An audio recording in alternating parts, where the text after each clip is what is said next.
The phone wouldn't stop vibrating on the concrete floor. Evan stared at it while a thin line split the basement wall in front of him, running from the ceiling down into darkness. His coffee sat untouched on the washing machine, already cold, the green Starbucks logo peeling off the cup. When a small piece of concrete dropped and shattered near his shoe, his chest tightened. He didn't bend down to pick up the phone. He just stood there, listening to the house creak, wondering how long this crack had been growing while he was busy pretending everything was fine.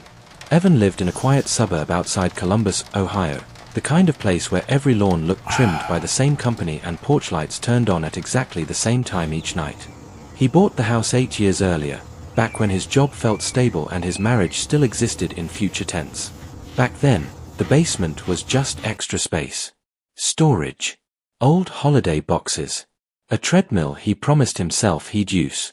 Now the basement felt like a reminder of every decision he had made while hoping things would somehow work themselves out. At 39, Evan worked as a project coordinator for a regional construction firm. The title sounded better than the reality. Endless emails. Tight deadlines. No real authority.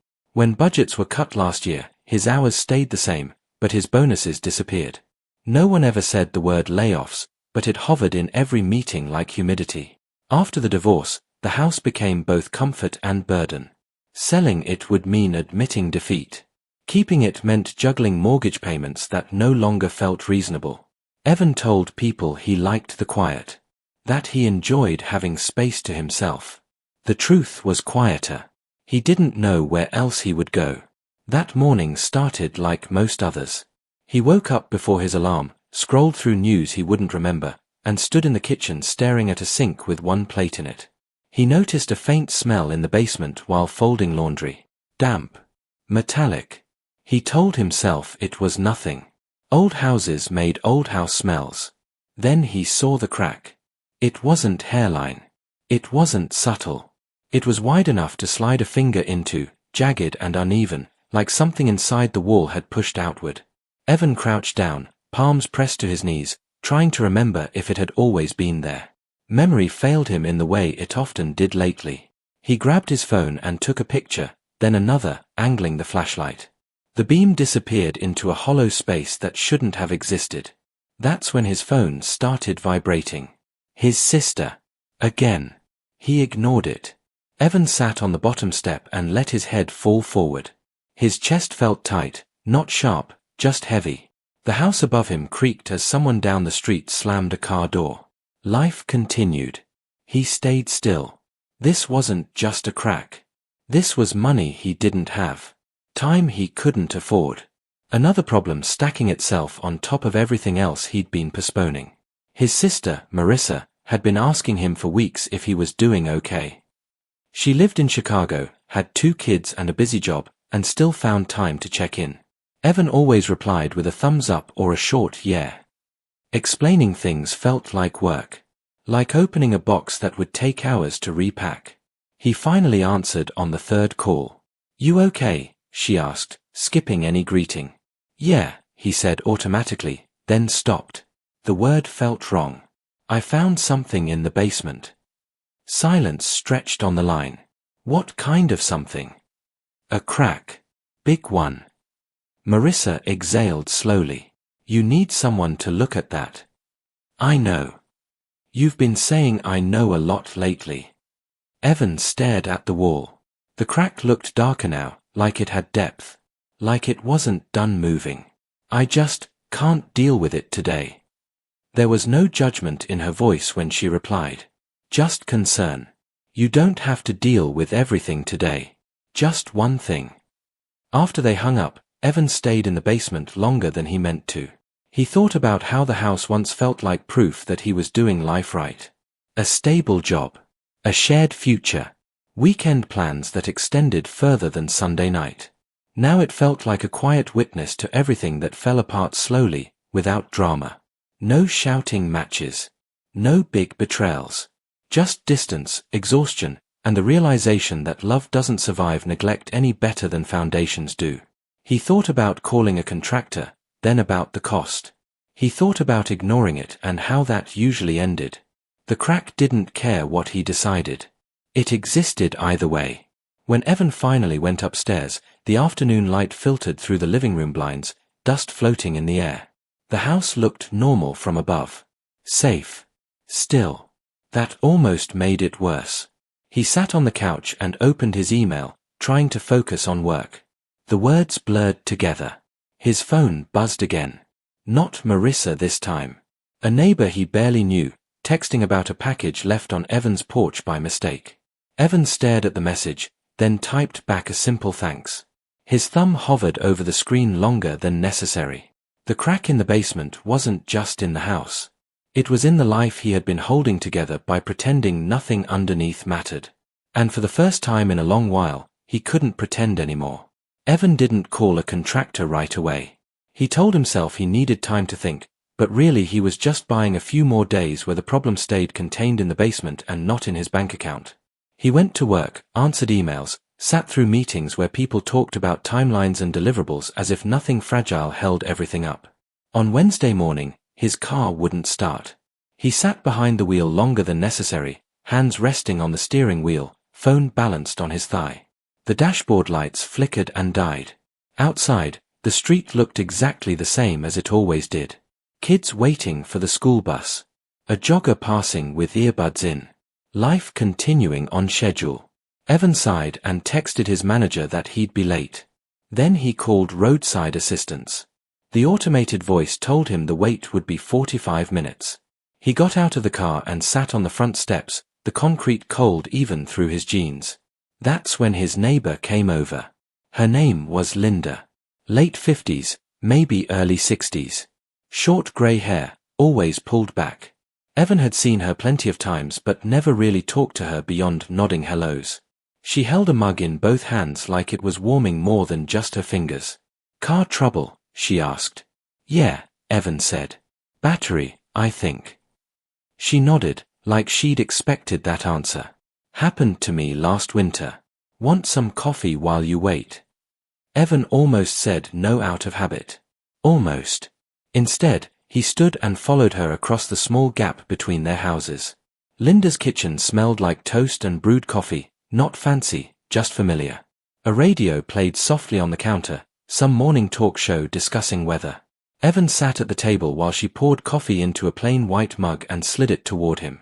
Thanks, he said. They sat in silence for a moment. It wasn't awkward. Just quiet. You live alone now, right? Linda asked gently. Evan nodded. Divorced. 2 years. She didn't react much. Just nodded again. That's hard. The simplicity of the statement caught him off guard. No advice. No follow-up questions. Just acknowledgement. They talked about small things. The weather. The street flooding when it rained too hard. How property taxes kept going up. Evan found himself mentioning the basement without planning to. Just a sentence. Found a big crack down there. Linda didn't panic.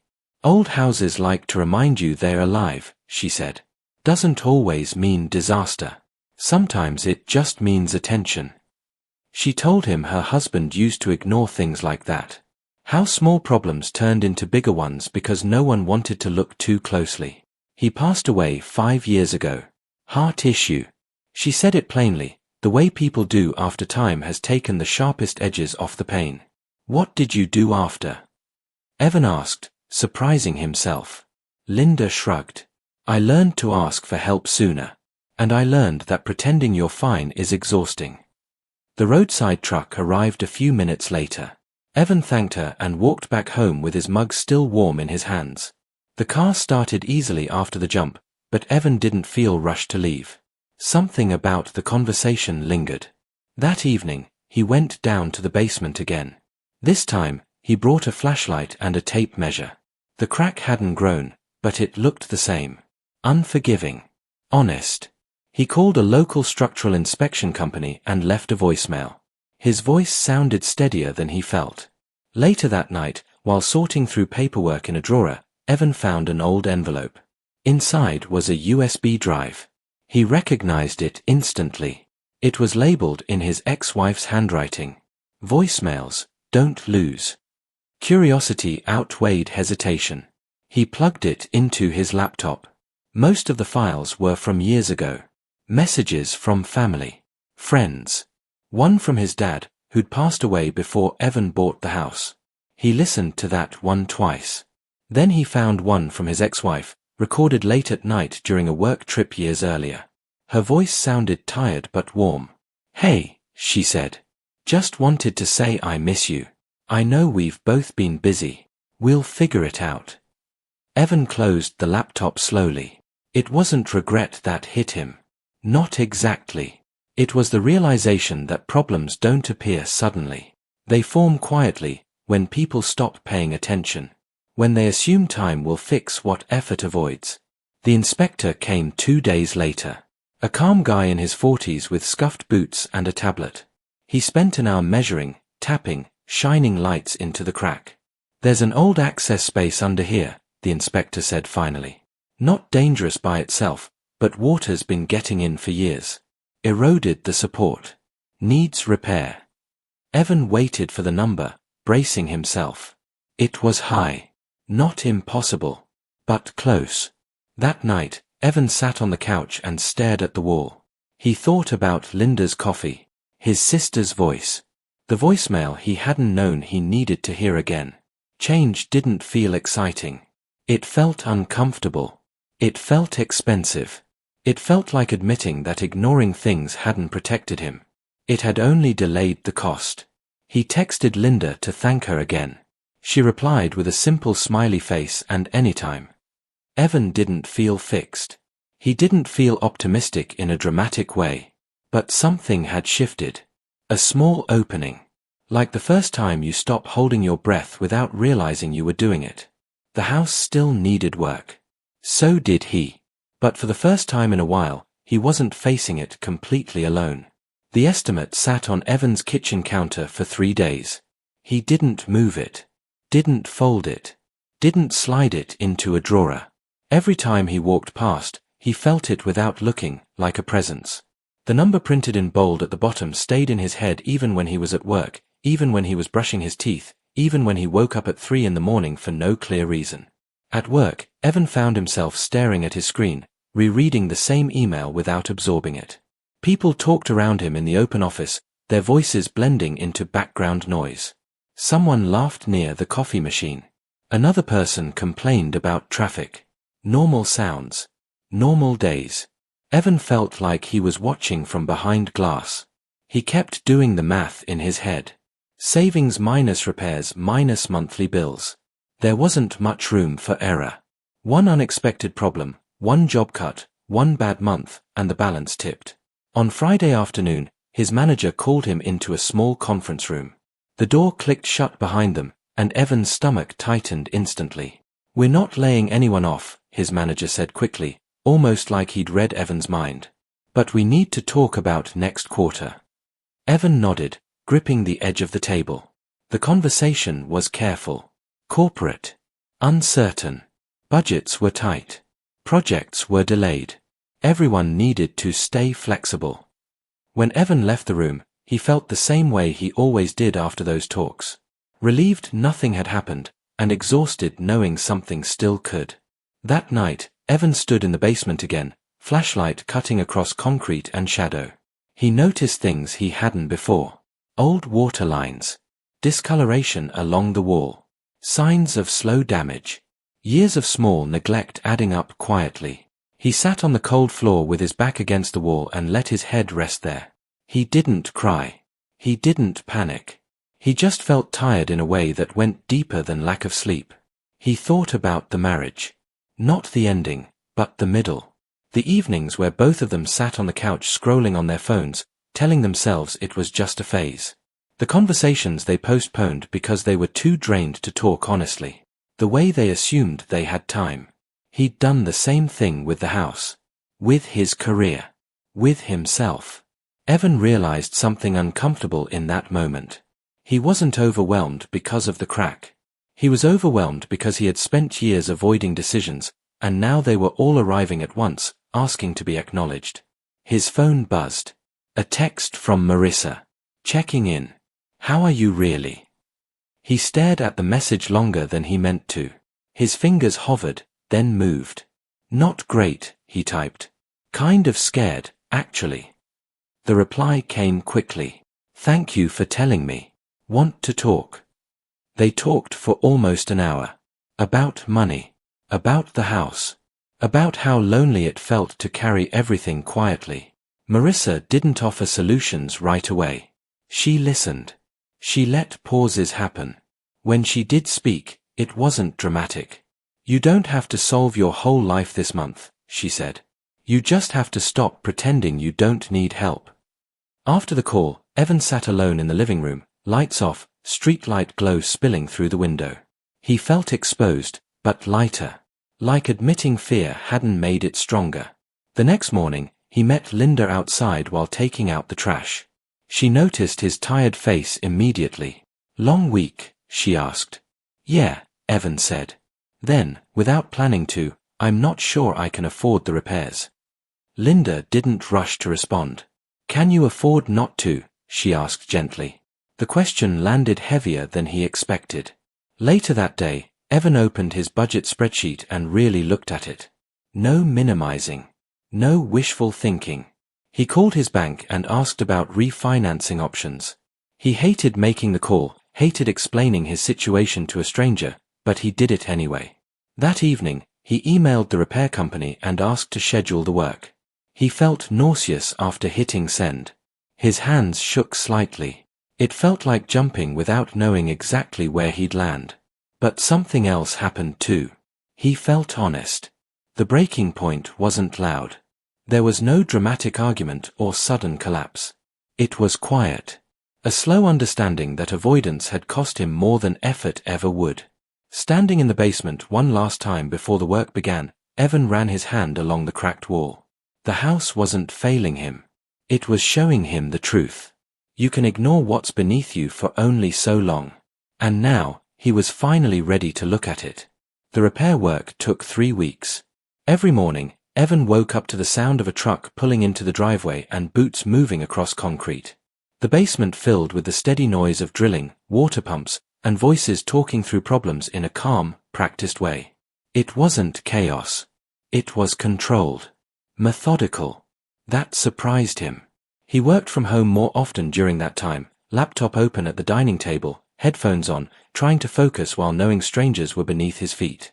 At first, the thought made him tense. Then, slowly, it became reassuring. Something that had been hidden was finally being addressed. The lead contractor showed him what was under the house. Not in a dramatic way. Just a flashlight, a narrow crawl space, and eroded soil where water had been pooling for years. Old construction methods. Poor drainage. Nothing shocking in the sense of mystery. Shocking in how long it had gone unnoticed. "This kind of thing happens all the time," the contractor said. "People don't see it until it forces them to." Evan nodded. He understood that better than he wanted to. Financially, it hurt. There was no way around that. He dipped into savings. He cut back on things he didn't need. No takeout. No impulse purchases. He tracked every dollar with a kind of seriousness he hadn't had before. It didn't feel empowering at first. It felt restrictive. But it also felt honest. Marissa checked in every few days. Sometimes they talked about the house. Sometimes they didn't. Linda brought over soup one night without making a big deal out of it. Evan accepted it without trying to refuse out of politeness. One evening, while the repairs were still ongoing, Evan found himself sitting on the back steps, watching the sky shift from orange to grey. He realized something small but important. He wasn't dreading coming home anymore. The house felt different. Not because it was perfect, but because he was paying attention. When the work was finished, the basement looked almost the same as before. Cleaner. Reinforced. The crack was sealed. If someone walked down there without knowing the story, they might miss it entirely. That felt right. Life didn't suddenly smooth out. Work was still uncertain. The loneliness didn't disappear overnight. Some evenings were still quiet in a way that pressed on his chest. But those feelings no longer scared him as much. They felt manageable. A few weeks later, Evan hosted a small dinner. Nothing fancy. Linda came. Marissa visited for the weekend. They ate takeout around the kitchen table, laughing about small things. The house held the sound easily, like it remembered how. After everyone left, Evan cleaned up slowly. He stood in the basement doorway for a moment, light on, looking at the wall. He thought about how close he'd come to ignoring it. How easily he could have kept pretending. The thing beneath the house hadn't been a secret room or something out of a movie.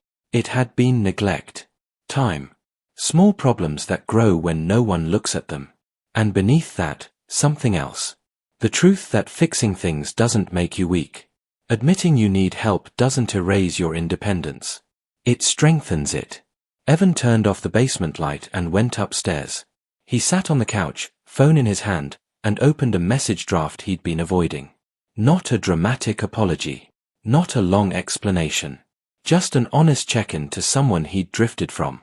Before sending it, he paused. He thought about how many people live above cracks they don't want to see.